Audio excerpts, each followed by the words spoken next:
급기야 오늘 방통위가 상임위원이 한 명도 없는 정말 초유의 사태를 맞았습니다.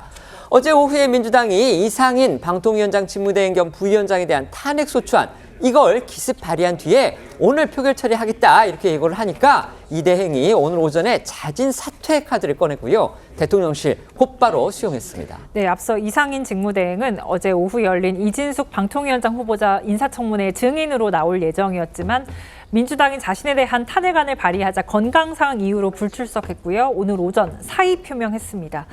이 대행이 국회 청문회가 필요 없는 상임 방통위원이기 때문에 대통령이 후임을 임명하면 공석은 바로 채워지기 때문에 공백은 일시적이겠지만 국가기관의 상임위원이 한 명도 없는 건 전례가 없는 일입니다.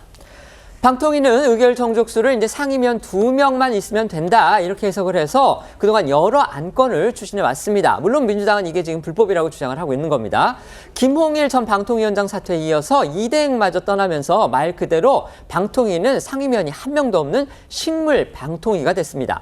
대통령실도 이런 상황에 대해서 심각한 유감을 표시했습니다. 네, 대통령실은 오늘 오전 이 대변인실 명의 공지를 통해서요. 이 방통위 부위원장 사임은 적법성 논란이 있는 야당의 탄핵안 발의에 따른 것이다. 이 방통위가 불능 상태에 빠지는 것을 막기 위한 불가피한 이 조치라고 이 이상인 직무대행의 사의 수용 배경을 설명을 했습니다. 이어서 이 방통위를 무력화시키려는 야당의 행태에 심각한 유감을 표한다면서 국회가 더 이상 미래로 가는 대한민국의 발목을 잡아서는 안 된다고 강조했습니다. 대통령실에서 적법성 논란 이걸 언급한 이유는요. 헌법과 법률에 위원장 직무대행을 탄핵 대상으로 규정한 그런 명문 조항이 없다는 걸 지적한 겁니다. 관련해서 민주당이 이 직무대행까지 탄핵을 추진하겠다 이렇게 나선 거에 대해서는요. 자기 모순에 빠진 행동이다 이런 비판이 또 나오고 있습니다. 왜 그런지 설명해 주시죠.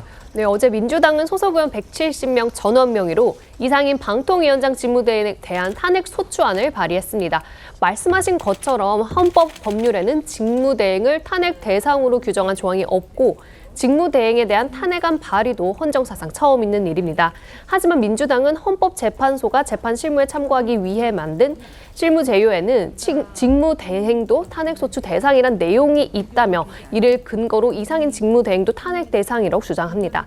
하지만 한 달 전 민주당 과방위 간사인 김현 의원은 방통위원장 직무대행도 탄핵 대상에 포함시키는 방통위법 개정안을 발의한 게 문제입니다. 이는 뒤집어 말하면 현행법상으로는 직무대행이 탄핵 대상이 아니다. 이걸 전제로 하고 있다. 이렇게 봐야 되겠죠. 네, 그렇습니다. 민주당 차원에서는 아닐지 몰라도 적어도 가방이 간사인 김 의원은 직무대행이 탄핵 대상이 아니란 사실을 알고 있었다는 얘기가 되는 거기 때문입니다.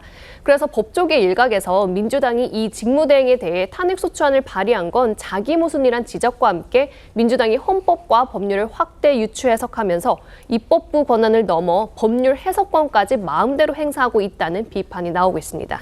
이제 개원한 지 채 2달이 안 됐는데도요. 22대 국회에서는 또 사상 초유의 일이 유독 많이 벌어지고 있다. 이런 생각까지 듭니다.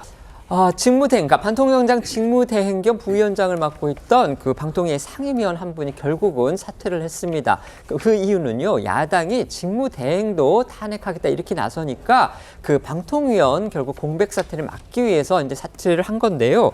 하지만 어쨌든지 간에 이게 뭐 임시적인 건지는 몰라도 방통위원회 상임위원이 한 명도 없는 지금 초유의 사태가 됐습니다. 어떻게 생각하십니까? 일단 이게 뭐 22대 국회가 돼도 여야의 대치, 특히나 이제 윤석열 대통령이 22대도 한치도 양보 없는 고권 행사가 이어지고 있습니다.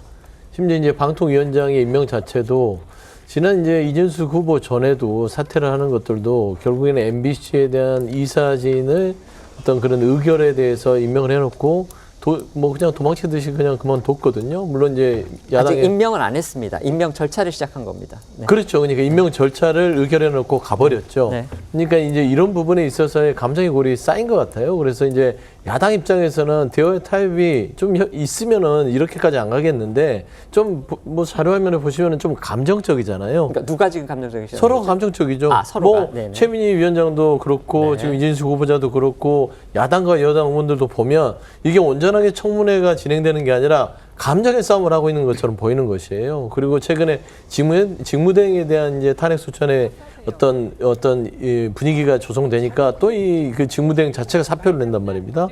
이런 것들이 과연 국정 운영을 보는 국민들의 눈에는 이게 온당하게 비칠지 저는 좀 협치의 물꼬를 누군가가 마련해 줘야 되지 않을까라는 측면에서는 양보를 야당이 해야 되냐 여당이 해야 되냐 아니면 대통령이 해야 되냐 이 문제는 국민의 민심의 소리를 좀 들었으면 좋겠다 좀 생각이 듭니다. 네.